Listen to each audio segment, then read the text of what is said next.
لباسشو میخواد. بده من. لباس چی میخواد؟ بده من دیگه. من تو میگم. بده من. بیا باز کن ایزان. لطفا دفعه بعدم ببر با خودت.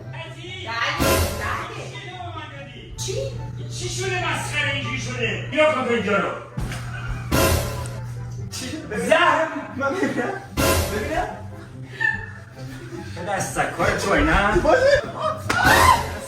خجالت نمیکشید آخه چیه؟ چرا گیت زده؟ زهر ما.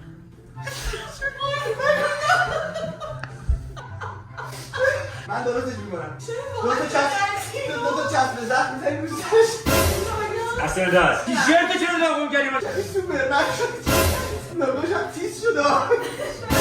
میخوای بخندی. خدا بخندی. باله ولی خدا گیری نه اینقدر تیز بشم. دارم خیلی خوب دیگه دست نزن دیگه زهر ما